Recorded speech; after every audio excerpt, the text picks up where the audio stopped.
We talked about wild cards, or at least South Carolina's a wild card in the SEC this year. Is there a bigger one that comes to mind, East or West? Oh, man, in the SEC? Well, I Just think generally. Arkansas, just until further notice, Arkansas will always be that team. Should they be a wild card, though, or should at this point, should the expectation of Arkansas be that they're playing high-level football and they have more than competent coaching? I don't know that they've got that equity built up yet. There are kids on that roster right now that lost to Western Kentucky and San Jose State and North Texas at home. Mm-hmm. So, yes, I'm all, man, I'm Mr. Push my nose up and oink at you. Like, I love Arkansas. So Thank you for not doing that in here. I ride for Arkansas. But is 1 year enough to erase all that in your mind? It's a good question. Because, you're right. I think, and this is probably a product of what we do for a living, taking an off-air conversation onto the air. I do tend to traffic in recency bias, I think, when it comes to college football more than any other sport. Now, I don't know why that is specifically for me, but I think that Arkansas is probably the latest infatuation that I've had because I recognize their success. I am aware of the downtroddenness that they've had. I mean, what did we find out, Lucas, if it was 2 years without winning an SEC game? Is that an accurate statistic about Arkansas and the football program? So I think that is a more judicious approach to what we have seen here recently under Sam Pittman. It's fair. Now, I know there are a lot of doubters out there. Part of it's just because of the division they play in. Like I say a lot of times, if I kept the program the same and dropped them in the ACC, you'd be talking about them in Clemson right now. That's what you'd be talking about. So part of it is the division. I get that. I'll grant you that. They're not the favorite for a reason. Alabama still exists. But I think there may be some people who think it's like this sugar high effect with them because we've seen coaches come in before, and it's basically like Malzahn in his first year at Auburn. It was like he walked up and slapped the entire conference in the back of its head before they even knew there was someone behind him. And all of a sudden, Auburn's in the national championship game with the same team that missed out on a bowl game the year before, and you're like, well, what? Yeah. No one knows what happened. Well, then he never reached that height again. So some people could look at Sam Pittman and say, okay, yeah, you won 9 games last year, but now everyone's on to you. The difference with Arkansas is it's not going to really matter if you're on to them so much because what they do is not a mystery. What they were doing last year is not a mystery. It didn't take anybody any time to figure out what they were doing. But what they do have is they have a rock-solid foundation. They've got coaches with options to go elsewhere. I know I've given you this before. I'm not going down this rabbit hole for very much longer. But no, but listen, I think it's relevant for the audience because it may not be the same people. It used to be that Arkansas was the backup option. You went there. If you couldn't get other SEC jobs, you went there so you could get SEC on your resume for a couple years. They've got guys with options who are choosing to stay. Both of those coordinators, Kendall Briles and Barry Odom, had options. I can promise you they had options this past blank season, and they chose to stay at Arkansas. Folks love it there. Folks talk the same way about North Carolina. It's just they don't think they can win the same way at North Carolina right now as they do Arkansas. But those are two programs that are really underrated, attractive jobs that haven't always been that way. In the past 5 years, they haven't always been that. Well, and Lucas just told me that Kendall Briles, this is the first time that he's had a returning starter at quarterback, Ever. which is obviously going to go a long way for any kind of continuity that an offensive coordinator would seek to have. So where in all of this, and I know, SEC West and SEC East are two very, very different things as far as the haves and the have-nots, but it seems like we are getting at least some semblance of greater balance.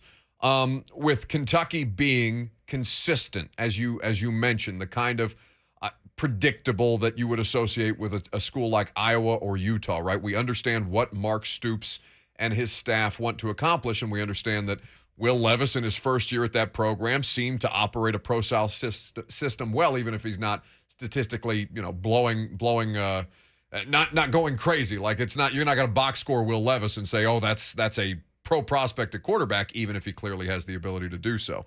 Because then there's Tennessee, and pro prospects matter none for the upcoming college football season. And you mentioned figuring out or they're not needing to be a figuring out of what Arkansas is. Well, I feel the same about Tennessee, but that seems to be a concern from some of the Vols fans who we interact with on a regular basis. Is there kind of a moment where, like at UCF, Josh Heupel will have less of an edge on offense than he had in his first outing in the SEC? That's been a concern that's been expressed several times, and For me, that's the least of my issues with what I expect from UT this year and what I expect specifically from that side of the ball. Well, so let me do the most unprofessional thing I can do. Please do. Hey, Buck, let me ask you a question here. So if you don't have those doubts, why don't you have those doubts? Because I agree with you, but we may have different reasons. Why don't you have the doubts that some other people do? Because I think that Hendon Hooker at quarterback is a really interesting prospect. Now, again, I'm relating that through my own prism, but I see things from him there that are coachable, whether it's, just getting to his second read rather than seeing his first one and throwing the ball immediately in the system. I see talent there if there's just a little bit more touch on the ball that prolongs a drive as opposed to a couple of 3-and-outs that pile up and all of a sudden your defense is gassed. Maybe that's not the best answer there, but that's kind of the justification for me. It was above average. I like it. It's enough, so we'll let it ride. Because I agree with you there. As much as we're talking about Kendall Briles at Arkansas having a second year with KJ Jefferson, let's not just gloss over the fact that Hendon Hooker was basically like an ACC refugee that came in here. Well, now he gets a second year under a guy who specializes not only at head coach, but also at his position and on his side of the ball. That's not worth nothing. It's worth a lot. It's not worth nothing. But also, I'll just zoom the thing way out. Do you know they're the 5th-ranked recruiting class in the country right now? I did. These kids aren't going to play this year. Yes, I did But the know biggest that. question tied to Heupel in people's subconscious was not, what's he going to do with the roster they currently have? It was, that guy's going to recruit against Kirby Smart. That guy's going to recruit in the same neighborhood as Nick Saban. Well, look, that remains to be seen. But they're doing, I think, talking to people in the industry, people are very surprised at how good Josh Heupel and Tennessee are recruiting. They've got to get pen on paper, all this stuff that always comes. Anytime you talk about recruiting, well, he ain't signed anybody yet. Well, half of them will probably transfer or decommit. Challenge those people to bet money on those statements. They always shut up because it never happens. Half of your class doesn't ever decommit. So they're mostly going to sign. They'll have a few, and they'll anecdotally be used against you until the end of time.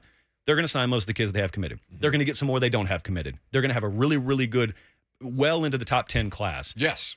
And that is going to be in the back of people's minds when they do whatever they do on the field this year. If they go above and beyond on the field again this year, it will only help that recruiting momentum.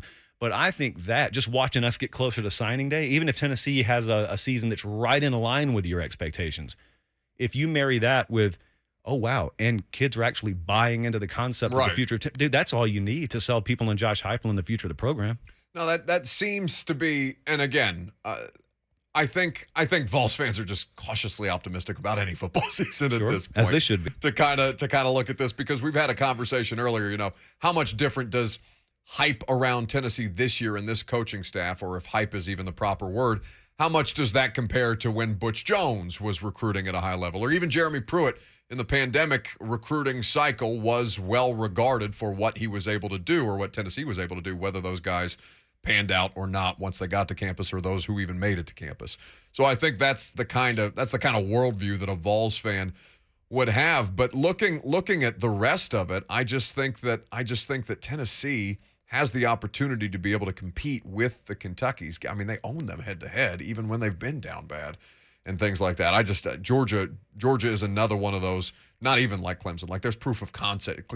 Georgia is both consistent in what they do and also with better talent than everybody else. So if you think about what's cost Tennessee, not in any specific game, if you were just to attribute a few things that have been the biggest kind of chain around the collective ankle of Tennessee, it's been the inability to be consistent. Even last year, they weren't consistent. Their second half performance dropped off precipitously from their first half performance. So you want more consistency, but really you just want more. You want more in the advanced metrics category, the explosivity, the yards per play stuff. You want better offensively. You don't want to hit a 55-yard pass downfield and then go 3-and-out in the next 4 drives. You want consistency. You want to consistently be able to move the ball down the field. They haven't had that, but it really all ties back into recruiting. It's as short and long as that. They have not been able to acquire talent. It's so basic, but it's so hard. But when you can acquire talent, all of a sudden, man, those 3rd and 4s don't result in you punting as often. You move the chains. You're on the field more. Your defense isn't playing 103 plays as often as it used to, or even a fraction of that. So that kind of stuff should this year look a little better than it did last year. And as it's happening, you should be looking at that recruiting class as we get closer to that early signing day. that I think come January, unless Tennessee's in the playoff or something, come January, the biggest headline around that program, I don't even think will be the bowl game